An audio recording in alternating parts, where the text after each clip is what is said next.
Fala plebe, bem-vindos a mais esse episódio aqui do nosso canal. Hoje, último episódio da série Agricultura Industrial. Nós vamos falar aqui sobre o movimento de sementes open source, por que isso é importante no contexto aqui da nossa série também da vida off-grid, na questão da autonomia de plantar, colher e comer. E também nós vamos falar sobre edição genética nas nossas propriedades, biohacking e CRISPR, que são ferramentas que parecem muito distantes aí para as nossas realidades, né? Mas que na verdade estão muito próximas e que hoje é possível fazer isso com segurança aí em pequenas propriedades, dentro de casa mesmo, até mesmo dentro de um apartamento. Nós vamos começar esse vídeo falando sobre grupos de sementes ancestrais, sementes crioulas, de troca de sementes, que são fundamentais aí para a gente conservar a diversidade genética que existe aí na natureza. Se é o seu primeiro vídeo aqui no canal, eu sou o Tuxê Nunes. Nesse canal eu me dedico a te trazer dicas sobre uma vida mais autossustentável, uma vida off-grid, mais autônoma aí do sistema que nos escraviza. Deixe seu like, se inscreva no canal se ainda não está inscrito, assine a newsletter, o link está aqui na descrição. Todo sábado, 11h30 da manhã, eu tive um artigo aprofundado sobre algum tema da vida off-grid.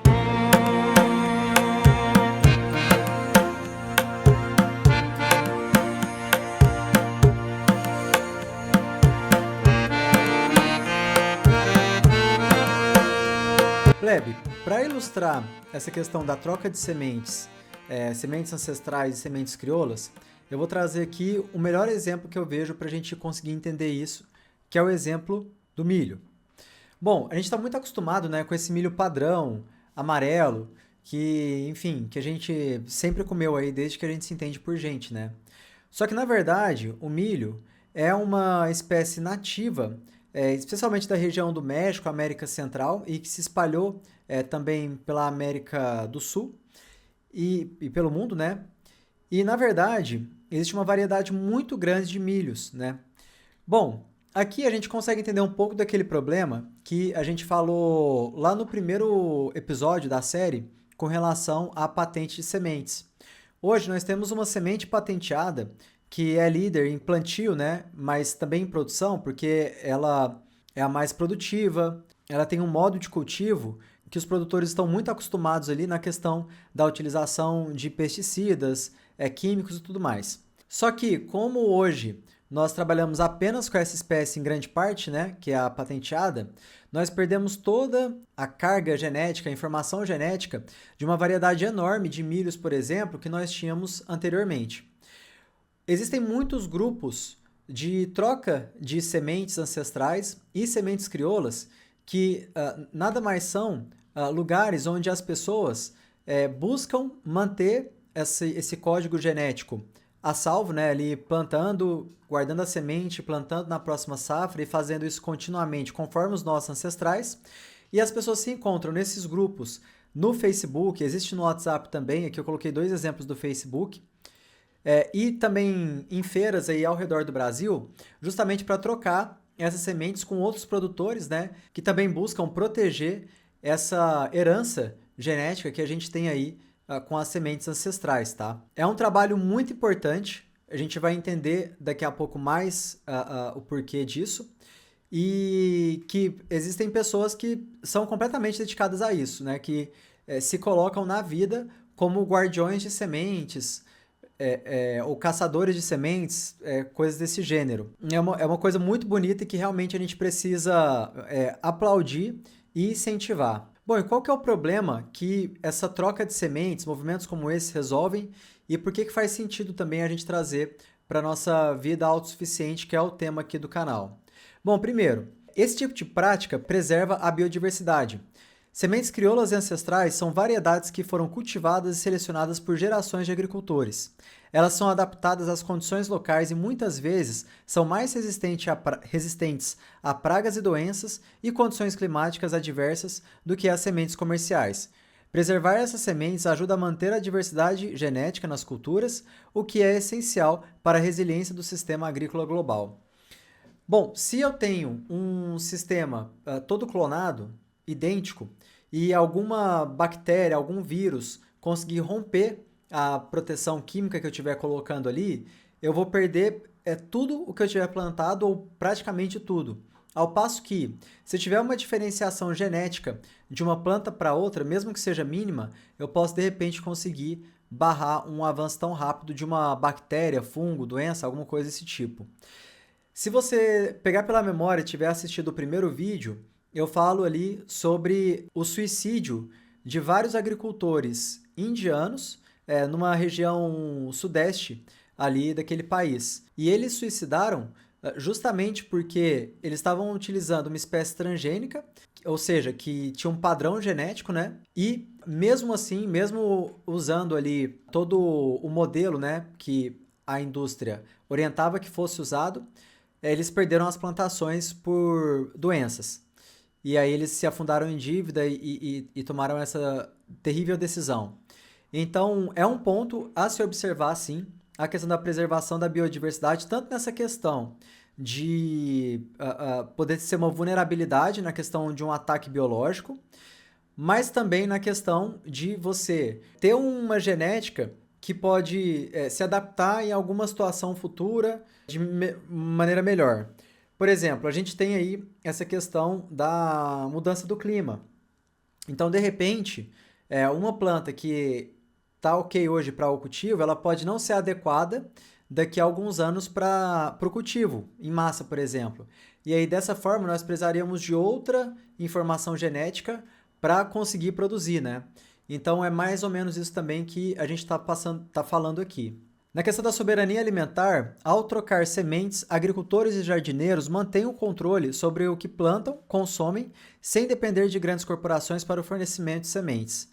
Isso promove a autonomia e a soberania alimentar, permitindo que as comunidades tenham mais controle sobre suas produções de alimentos. Isso daqui pode parecer uma coisa muito óbvia para quem está assistindo a partir daqui, mas no primeiro vídeo também eu te conto o problema das patentes. Então, que a semente produzida por uma semente que você comprou patenteada, você não pode guardar aquela semente para uma próxima produção. Ao passo que, quando você é um guardião de sementes, quando você está proliferando ali sementes crioulas, sementes ancestrais, você não está abrindo mão da sua autonomia em poder repetir esse processo infinitas vezes. Então, do ponto de vista da autonomia, também é muito melhor que você não se subjugue, não se submeta às sementes industriais patenteadas. Resistência às mudanças climáticas. Eu já falei, muitas variedades de sementes ancestrais e crioulas são especialmente adaptadas a microclimas específicos, tornando-os uma opção importante para enfrentar os desafios das mudanças climáticas. Ao manter uma diversidade de sementes, os agricultores podem selecionar variedades que se adaptam melhor a novas condições climáticas. Troca de conhecimento e cultura. Esses grupos muitas vezes funcionam como espaço de troca de conhecimento sobre práticas agrícolas tradicionais, cultivos orgânicos e métodos de conservação de sementes. Além disso, eles ajudam a preservar a cultura e as tradições associadas às sementes e às práticas agrícolas ancestrais. Cara, é muito legal esse ponto. Nada substitui o poder da comunidade, né? O nosso poder aí de união. Então, é muito legal quando você conhece esses grupos, esses guardiões de semente, como são pessoas que têm muito a agregar, a nos agregar em informação, em cultura, em técnicas mesmo, né? O armazenamento de semente é uma coisa... Eu vou fazer um vídeo aqui no canal ainda sobre isso, de repente já tem aí se você está assistindo isso no futuro, mas é uma coisa muito importante, né? Que tem pequenos detalhes ali que podem fazer toda a diferença para você conseguir usar a semente no ano seguinte, né? Senão a semente pode ser atacada por algum inseto, algum fungo, alguma coisa desse tipo, e você perder todo aquele material genético, né? E até a possibilidade de você produzir na próxima safra. Então é muito importante isso, essa questão da união das pessoas, né? E em compartilhar aí essas ferramentas, né? Essas práticas que são da lida ali do dia a dia na plantação, nas fazendas, né? E comunidade de colaboração, participar de grupos de troca de sementes também fortalece os laços comunitários. Agricultores, jardineiros e entusiastas se reúnem para compartilhar não apenas sementes, mas também experiências e conhecimento e apoio mútuo. É muito comum, né, pessoal, nessa questão da vida off-grid, da vida no campo, a gente fazer amizade, conexão aí com os vizinhos, com as pessoas do entorno, né, trocar informação, produzir junto. Muitas vezes você precisa de braço, né, para fazer determinada atividade, a outra pessoa também vai precisar. Então a gente começa a trocar trabalho, serviço, né, umas com as outras. É muito interessante isso porque a gente sai também um pouco da lógica de sempre utilizar dinheiro. É óbvio que dinheiro é muito importante, é uma ferramenta fantástica, o Bitcoin especialmente, né? Mas em algumas situações, no campo, faz mais sentido você trocar trabalho, você trocar apoio, do que você fazer troca financeira simplesmente, entendeu?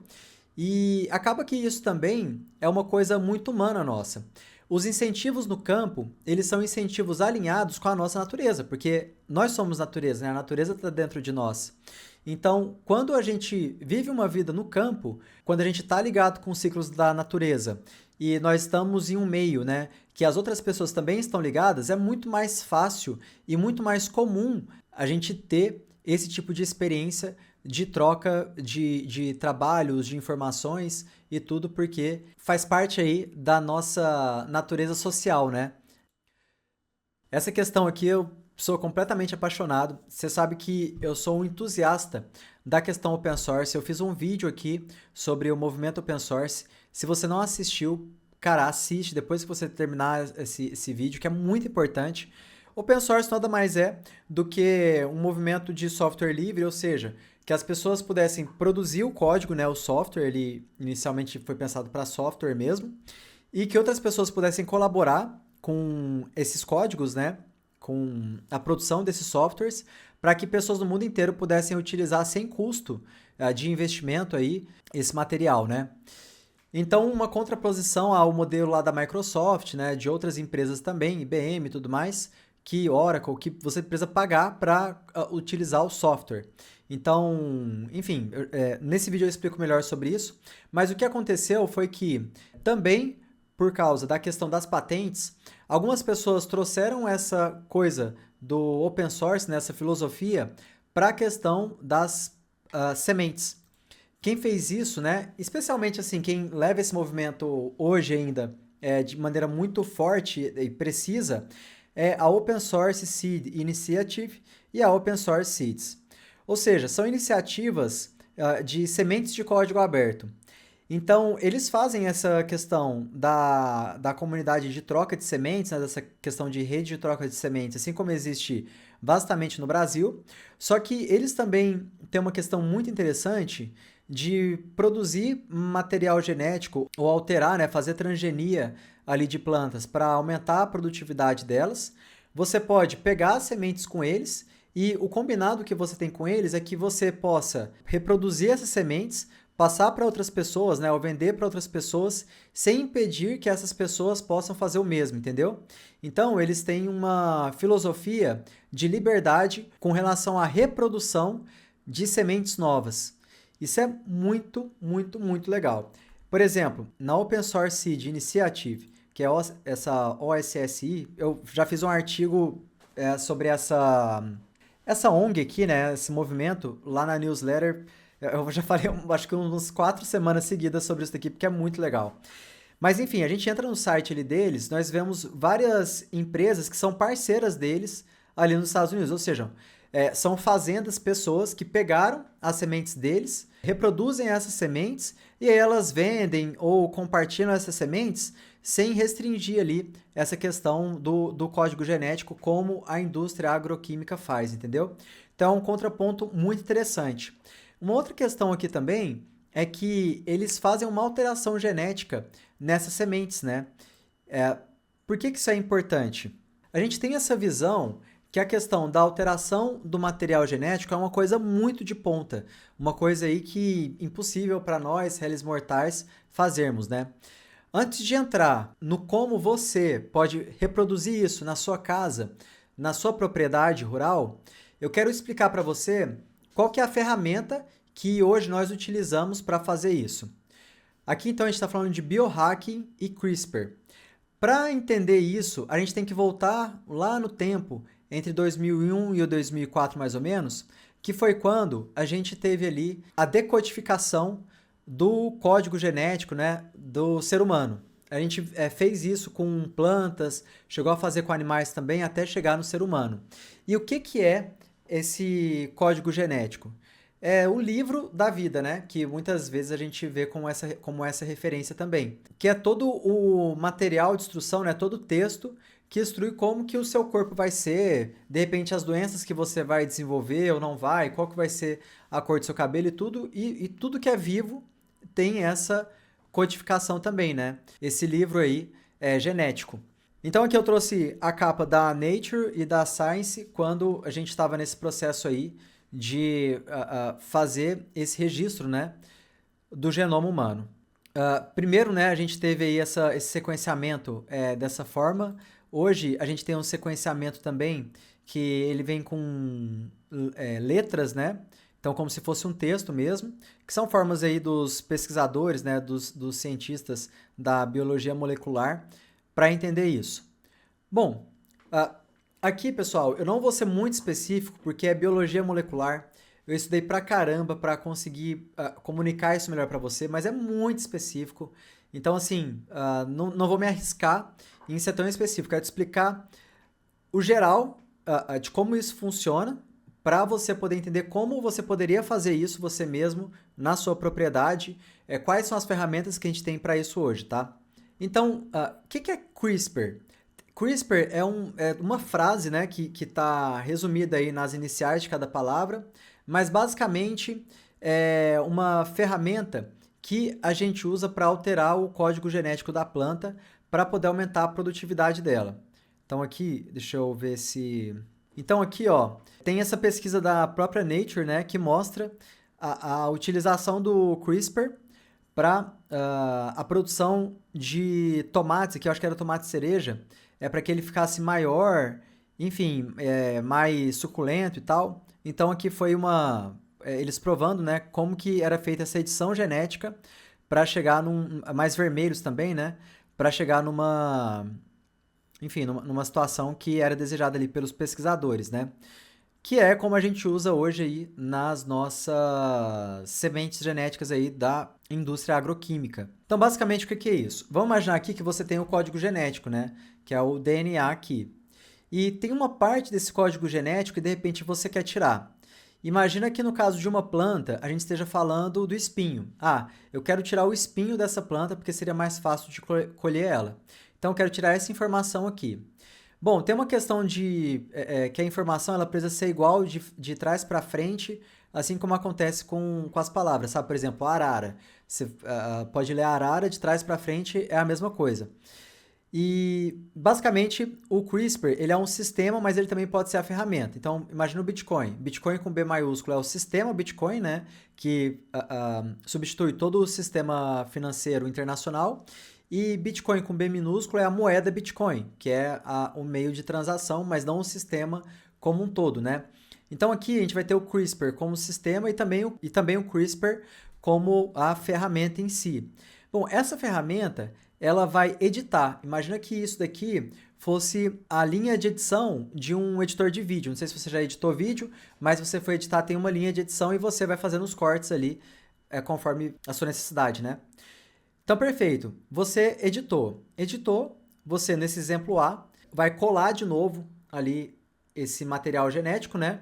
Ou ele vai regenerar ali, tirando aquela informação. Então, tem uma forma apropriada de fazer isso para você chegar nesse resultado. Aqui, eu coloquei um exemplo A, como se ele tivesse cortado e unido novamente aqui as duas pontas que foram cortadas. Ou seja, imaginando que eu estou ali tirando o espinho da planta, eu tirei essa informação, então agora essa planta vai nascer sem espinho.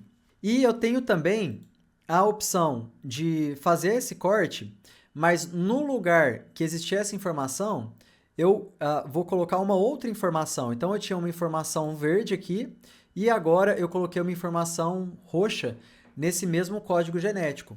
Então aqui eu não estou só tirando a questão do espinho da planta, mas de repente aqui eu estou encurtando o caule da planta também. Eu estou trazendo alguma informação genética nova aqui para onde eu estou tirando aquela informação que eu não queria, entendeu? Então você pode não só editar no sentido de cortar, mas editar também no sentido de trazer uma informação genética nova para esse código genético dessa planta, por exemplo. Isso pode ser feito para animais, isso pode ser feito para seres humanos, então é muito vasto, né? as possibilidades que trazem aí a questão do CRISPR. Muitas vezes a gente vai achar, caso você queira pesquisar, como CRISPR/Cas9, CAS9, que é a técnica também mais utilizada, pelo que eu entendi, porque tem outros CRISPRs também, tem o Cas8 e tudo mais, e essa é a técnica mais utilizada, né? É meio que uma unanimidade aí, que ela normalmente é bastante apropriada para a maioria das edições genéticas, tá? Eu não sei se ela é a mais moderna. Isso é tudo muito recente. Essa questão do CRISPR foi desenvolvido ali, né? Ganhou um prêmio Nobel de Química, se eu não me engano, ou Biologia, agora fiquei na dúvida, em 2019, alguma coisa assim. Então é muito recente. Então a gente tem uma avenida aí, né? De descoberta com relação a isso. E o mais interessante disso é que isso daqui já chegou pelo movimento open source para o grande público, né? Para as pessoas comuns, réis mortais como eu e você. Essa daqui, pessoal, é a Deodin, que é assim, uma coisa fantástica. O que que eles fazem? A Deodin produz kits de edição genética para a gente poder fazer em casa, né? Que é aquela coisa do Dye Bio. Faça você mesmo, né? Em inglês, no caso de bio para biológico. Esse aqui, por exemplo, é um laboratório de edição genética que você pode comprar no site da Deodin. Eles também oferecem cursos, videoaulas, né? Tem uma comunidade também para você aprender a fazer edição genética para poder melhorar ali as suas plantas e fazer você mesmo ali as suas plantas geneticamente modificadas para produzir mais, para ser mais nutritiva, enfim. A imaginação é o limite, né? E, bom, é interessante porque a gente até pegar o site aqui. Então aqui, pessoal, esse é o site da Deodin, né? Bom, então aqui, ó, favoritos atuais.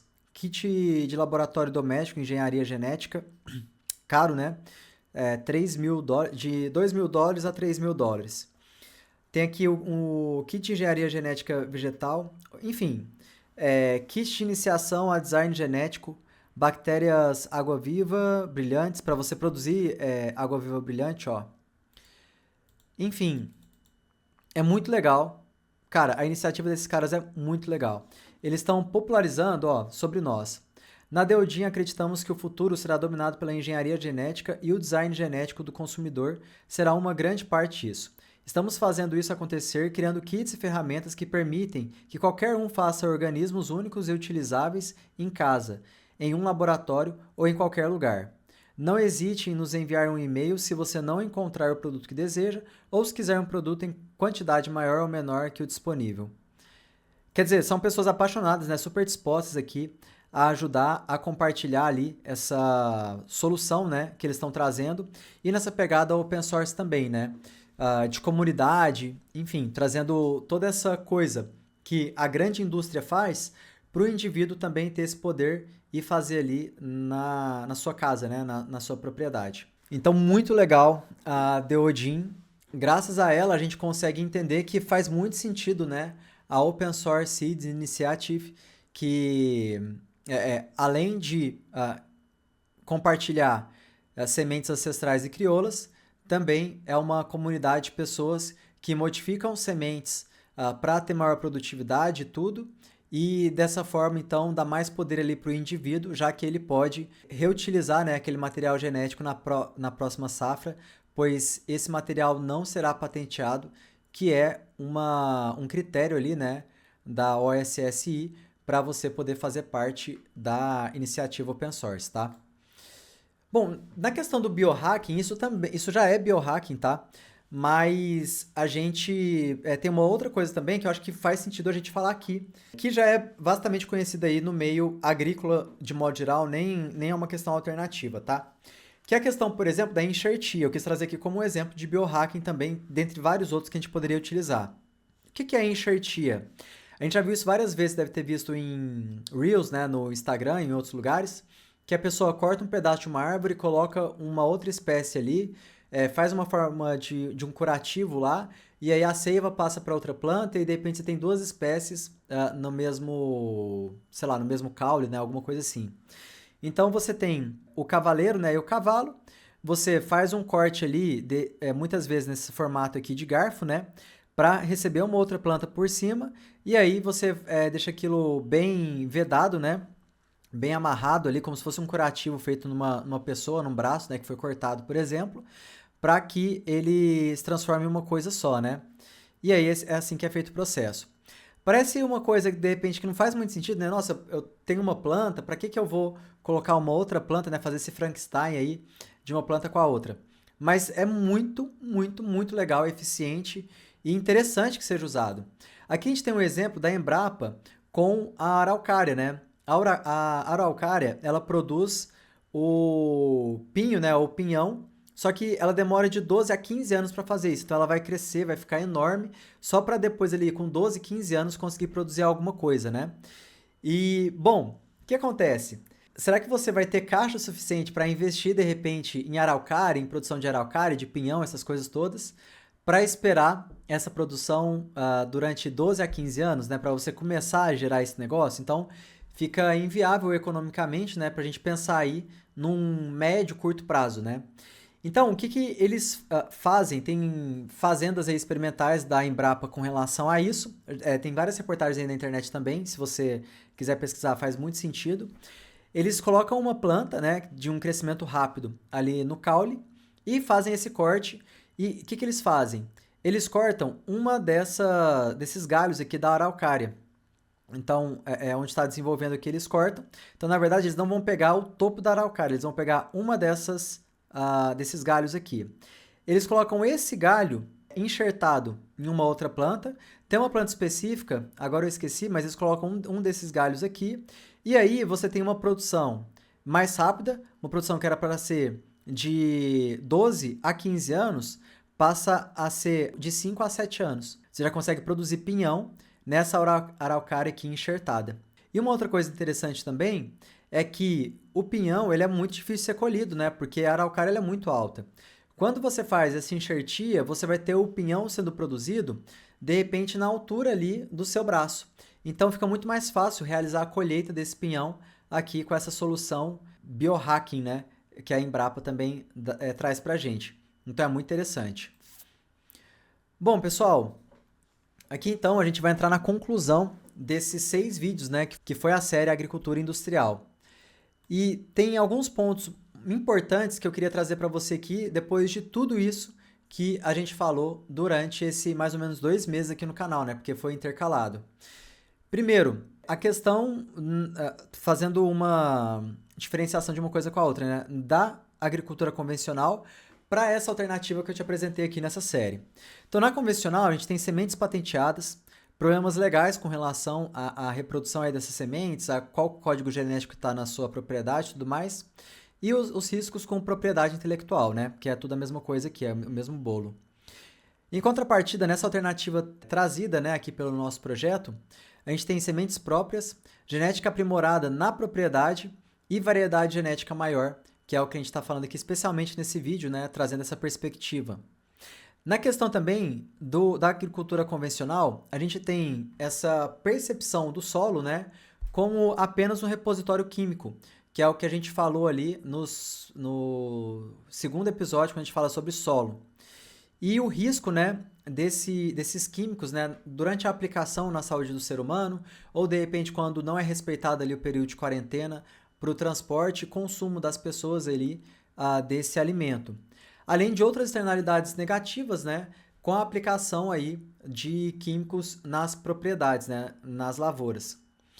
Na alternativa Traga, a gente tem a questão da ciclagem de nutrientes, né, na questão ali da observação do que acontece no solo, e quando a gente traz especialmente os bioinsumos, né, os biodefensivos, que na verdade eles vão equilibrar a dinâmica da biodiversidade ali naquela lavoura, né, já que de repente você tem uma espécie só, que tem um predador específico, e aí você traz o predador do predador para trazer um equilíbrio ali para aquele ambiente, né? Então você está trazendo uma solução que existe na natureza, de forma artificial você está trazendo ela, mas você não precisa utilizar a química que vai, na verdade, deixar mais pobre aquele solo, que vai diminuir a biodiversidade naquele ambiente, né? Você consegue aumentar a biodiversidade, então essa é a solução, aumentar a biodiversidade ao invés de diminuir a biodiversidade. E na questão também do reinvestimento constante da dependência. Ou seja, no sistema convencional, você vai ter que todo ano reinvestir em fertilizante, em correção do solo, né, em ajustes ali do seu campo, e você também vai ter que comprar a semente todo ano. Ou seja, você se torna uma pessoa muito mais dependente, que é o tema do nosso terceiro vídeo sobre a dependência química, né, ou agroquímica. Até que eu usei aquela thumbnail super pesada, né, como se fosse um usuário de droga, porque na verdade o produtor rural ele fica refém de utilizar sempre aquele mesmo produto, daquela mesma empresa, daquela mesma forma e tudo mais. Ao passo que, na alternativa traga aqui na série, a gente tem uma economia nesse tipo de produção, né? Porque você não vai ter o custo ali normalmente tão alto, tá? Você pode ter um custo sim, mas nem sempre e não tão alto, com biodefensivos e biofertilizantes também. E a questão da autonomia. Antes de entrar propriamente na autonomia em si, que é um comentário rápido, eu só queria lembrar que durante esse processo a gente fez um bate-papo no podcast Permacultor Libertário com o Gabriel Pucinic, que é um agricultor muito jovem do Rio Grande do Sul e que ele produz ali biodefensivos na propriedade dele. Depois que ele começou a fazer isso, ele fez um intercâmbio na França e ele entendeu sobre isso, né, aprendeu sobre isso. Agora, vários vizinhos dele também fazem agricultura com micro-organismos eficientes, né? Então ele reproduz ali, né, faz a modalidade on-farm dos biodefensivos, ou seja, ele compra o biodefensivo, de repente uma lata, duas, reproduz aquilo para uma lavoura imensa de vários hectares e ele conta no podcast que ele diminuiu em 10, 15 vezes o custo dele com defensivo agrícola por hectare. Eu não sei se eu estou exagerando no 15, mas 10 eu acho que é mais ou menos por aí mesmo. Mas assim, é muito baixo. De repente, de R$ 2.000 caiu para R$ 200. É uma coisa, assim, o que ele tinha de custo, que hoje ele não tem por hectare. E assim, é muito fácil, é muito interessante, ele é uma pessoa muito aberta, tem o canal dele, eu super recomendo que você assista o canal dele, porque ele é uma pessoa que está disposta a passar esse tipo de informação para frente, sabe? E é isso, pô, aqui no convencional o agricultor ele está refém daquele modelo da agroindústria. E de repente ele nem sabe que existe outro modelo. Esse é o propósito do canal também. E na questão da autonomia, pô, você vai poder reproduzir seu próprio biodefensivo. No caso do Gabriel, eu te dei o exemplo que ele está reproduzindo, ou seja, ele compra e multiplica. Mas tem a questão também, já mostrei até no penúltimo vídeo dessa série, no vídeo passado, que ele vai na floresta, faz um bocache. O que é o bocache? É você colocar o arroz lá cozido, né, sem tempero, você coloca ele ali na mata, vários micro-organismos vão povoar aquele substrato que é o arroz, e aí você vai capturar ali vários micro-organismos que vão funcionar na sua lavoura também, e depois ele ensina a fazer a multiplicação, né, desse bocache numa solução para fazer a aplicação na lavoura. Ou seja, autonomia. Né? Você pode fazer do nada, né? Com o que você tem, com o que você plantou, você pode produzir um biofertilizante, um biodefensivo também. Então é muito, muito, muito legal, disruptivo. E é isso, pessoal. Esse é o quadro aí da grande diferença, né, que a gente tem aqui na série, que é o que eu queria te trazer. Um outro ponto que vale a pena mencionar aqui, galera, é que eu não, de forma alguma, tô sendo injusto, tá? Com a agricultura que a gente tem hoje em escala. Ela é muito importante, ela de fato alimenta o mundo. Ah, então, assim, é impressionante o esforço. Fiz esse contraponto várias vezes aqui na nossa série. Ela é mecanizada, então existem outras agriculturas, como o da agroecologia, que não é mecanizada, então isso dificulta, porque hoje não existe braço suficiente para fazer esse trabalho na mão, né? Ainda mais produzindo tanto, igual se produz aqui no Brasil, por exemplo, com várias safras ao longo do ano. Mas essa alternativa é muito coerente, que a gente buscou trazer aqui na série.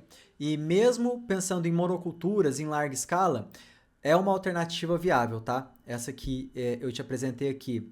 Tanto a gente pensando ali em variedade genética, é melhor, né, que não tenha essa variedade genética, pensando numa monocultura de larga escala, mas também, especialmente ali na questão dos biodefensivos, assim como o Gabriel faz na lavoura dele, tá? E bom, pessoal, por fim, eu queria agradecer muito, né, o seu tempo, atenção aqui na nossa série. Queria deixar conosco aqui 2 citações importantes aqui, que eu acho que faz todo sentido, né? As pessoas são alimentadas pela indústria alimentícia que não presta atenção à saúde e são tratadas pela indústria da saúde que não presta atenção à alimentação. E também do Joel Salatin, quanto mais nos distanciamos da terra, o Joel Salatin é libertário, viu? Mais difícil é produzir alimentos de verdade. Precisamos retornar a uma forma de agricultura mais descentralizada e regenerativa, que respeite a natureza e capacite os agricultores a recuperar sua independência. Bom, pessoal, essa série e esse canal, esse projeto, é para que a gente consiga recuperar a nossa independência e descentralizar aí as nossas vidas, né, o nosso cotidiano. Se você curtiu essa série, eu peço que você compartilhe com seus amigos esse vídeo também. Peço para que você se inscreva na newsletter Homesteaders Brasil Vida Off-Grid, que é a newsletter aqui do canal. O link está aqui embaixo. Toda semana eu te envio um artigo novo, aprofundado. Esses temas aqui nós tratamos largamente lá. E deixe o seu comentário aqui, me conta o que você achou disso tudo.